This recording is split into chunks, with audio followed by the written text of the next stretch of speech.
자, 한번 상상해 보시죠. 맨손으로 시작해서 그야말로 하나의 왕국을 건설한 남자, 그리고 지극히 평범한 배경을 가진 여성의 만남.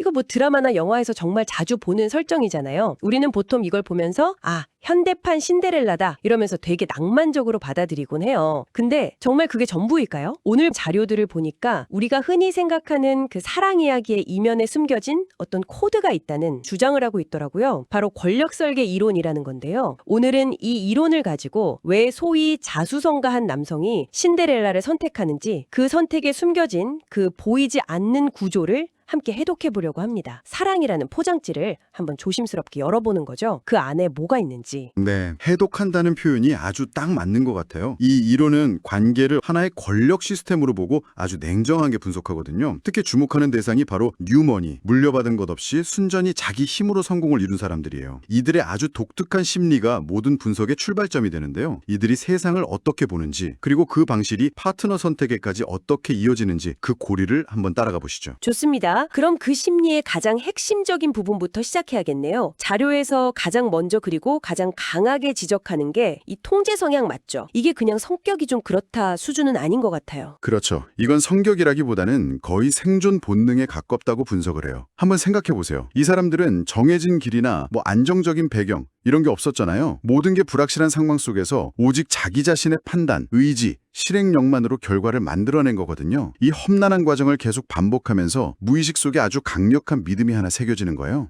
세상은 내 뜻대로 움직일 수 있고 또 그래야만 한다는, 거의 신념에 가까운 거죠. 그러니까 성공의 경험이 오히려 내가 통제할 수 없는 건 존재해서는 안 된다는 거의 강박 같은 생각으로 발전한다는 말씀이시군요. 정확합니다. 그래서 이런 사람들은 예측 불가능한 변수를 병적으로 싫어하게 돼요. 사업에서는 그게 물론 리스크 관리 능력이지만 이게 인간관계로 넘어오면 문제가 좀 복잡해지죠. 바로 이 지점에서 파트너 선택의 기준이 아주 선명하게 드러나기 시작합니다. 그 통제 욕구라는 필터로 파트너를 본다. 와, 그럼 그림이 완전히 달라지겠는데요. 예를 들어서 보통은 좋은 조건이라고 생각하는 집안도 좋고 능력도 출중한 그런 여성은 이 필터로 보면 어떻게 보이나요? 이 이론에 따르면요, 매력적인 파트너가 아니라 통제 불가능한 리스크로 보일 가능성이 높다는 겁니다. 좀 골치 아프고 피곤하고 심지어는 위협적인 존재로까지 느껴질 수 있다는 거죠. 위협적이요? 아니 왜요? 몇 가지 이유가 있는데 하나씩 들어보시면 굉장히 설득력이 있어요. 첫째, 그 여성은 자기 목소리가 확실하고 고분고분하지 않을 확률이 높겠죠. 둘째, 남자의 성공을 그렇게까지 대단하게 생각 안 할 수도 있어요. 자신에게는 그게 익숙한 세상의 일부일 테니까요. 그 정도 성공은 우리 집 안에선 기본인데 이렇게 생각할 수도 있고요. 가장 깊은 곳, 무의식에 숨겨진 근본에 대한 열등감을 건드린다는 거예요. 내가 이룬 모든 것이 정말 대단하지만 나의 시작은 그렇지 않았다는 그 불안감이요. 자료에 정말 날카로운 문장이 하나 나오는데 이 심리를 그대로 보여줘요. 잘난 척하는 든든한 동맹이 아니라 나를 근본 없는 졸부 취급할지 모르는 잠재적 적군이다. 와, 잠재적 적군이라니 정말 서늘한 표현이네요. 결혼을 한다는 게 가족을 만드는 게 아니라 내 성체 바로 옆에 언제 적으로 돌아설지 모르는 군대를 두는 거라고 생각하는 거잖아요, 지금. 그만큼 방어적이고 불안하다, 이런 뜻이군요. 네, 바로 그 불안과 열등감을 완벽하게 잠재워줄 존재가 필요해지는 겁니다. 그리고 바로 여기서 신데렐라가 등장하는 거고요. 그렇군요. 모든 걸 가진 여성이 잠재적 적군이라면 반대로 아무것도 가지지 않은 여성은? 완벽하게 안전한 영토가 되는 셈이네요. 자료에서 이런 여성을 완벽한 백지에 비유하던데 이 비유가 정말 강렬했어요. 그렇죠. 백지라는 건 내가 원하는 그림을 무엇이든 그릴 수 있다는 뜻이잖아요. 여기서 바로 구원자 서사라는 개념이 등장해요. 아무것도 없는 여성을 내 세계로 데려와서 나의 능력으로 그녀의 삶을 처음부터 끝까지 다 채워주는 거죠. 의식주부터 사회적 지위, 인간관계까지 모든 것을요. 그렇게 되면 관계의 구도가 시작부터 완전히 기울어지겠네요. 남자는 그냥 연인이 아니라 말 그대로 구원자, 거의 창조주 같은 존재가 되는 거잖아요. 이 이론이 정말 집요하게 파고드는 지점인데 그가 얻는 건 여자의 눈빛에서 나오는 절대적인 의존과 경외심이라는 거예요. 나 없이는 아무것도 아닌 존재가 나로 인해서 빛나는 걸 보면서 느끼는 감정이죠. 이건 돈으로도 살 수 없는 관계에서의 절대적인 권력감이에요. 이 권력감을 통해서 남자는 자신의 존재 가치를 매 순간 아주 즉각적이고 강렬하게 확인할 수 있어요. 마치 자신의 위대함을 끊임없이 비춰주는 살아있는 거울을 얻는 것과 같죠. 여기서 분비되는 도파민은 다른 어떤 성공과도 비교할 수 없는 아주 강력한 보상이 된다는 게 이 분석의 핵심입니다. 관계에서 오는 절대적인 권력감이라 정말 강렬한 개념이네요.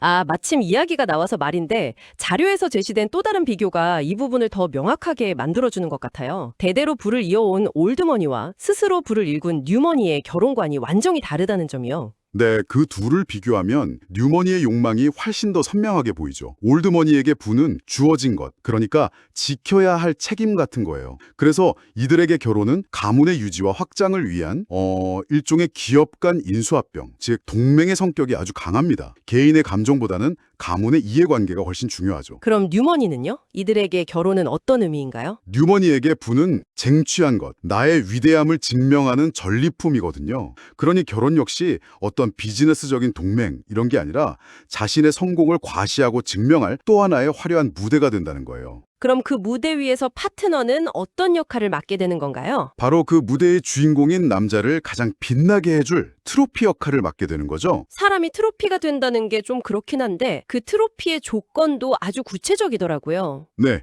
아주 중요하고 구체적인 조건이 붙습니다. 단순히 예쁘기만 해서는 안 돼요. 자료에 따르면 가장 어리고 아름다우면서 동시에 통제 가능한 존재여야만 해요. 여기서도 핵심은 어김없이 통제 가능성으로 돌아가죠. 하나씩 뜯어보면 정말 계산적이네요. 아름다움은 나의 부를 과시하는 장식품이 되는 거고 어리다는 건 세상 물정을 잘 모른다는 뜻이니까 내 뜻대로 만들고 조종하기 쉽다는, 즉 통제 가능성을 보장하는 장치가 되는 거고요. 맞습니다. 결국 모든 조건이 나의 통제 욕구를 만족시키고 나의 우월감을 확인시켜줄 것, 이 단 하나의 목표를 위해 완벽하게 설계된 거예요. 사랑이라는 감정이 끼어들 틈이 거의 보이지 않죠. 모든 게 너무나 기능적입니다. 이제 정말 모든 조각이 다 맞춰지는 느낌입니다.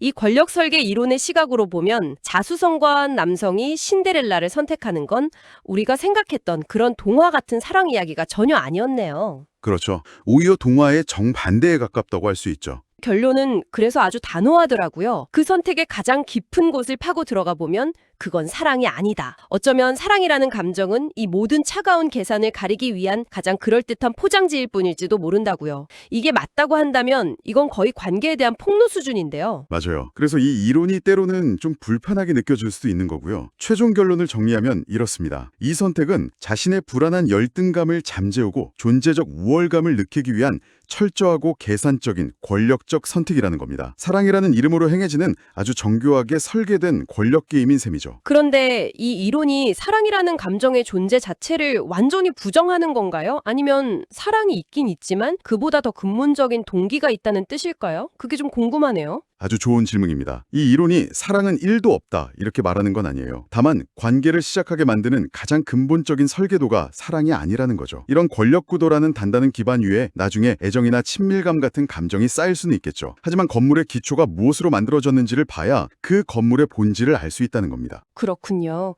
기초가 권력의 불균형 위에 세워졌다는 것 자체는 변하지 않는다는 거네요. 자료에서도 이런 역학을 이해하는 게 중요하다고 강조하던데 이유가 있겠죠? 이런 권력의 역학을 이해하지 못하면 관계 속에서 자신도 모르게 일방적인 구조에 갇히거나 정서적으로 착취당할 수 있기 때문이라고 암시하고 있어요. 그래서 이 이론이 냉정하게 들리지만 오히려 건강한 관계를 위해서 한 번쯤은 생각해 볼 만한 유용한 도구가 될 수 있다는 거죠. 오늘 이야기를 정리해 보겠습니다. 권력 설계 이론이라는 프리즘으로 자수성가남과 신데렐라의 관계를 들여다봤는데요.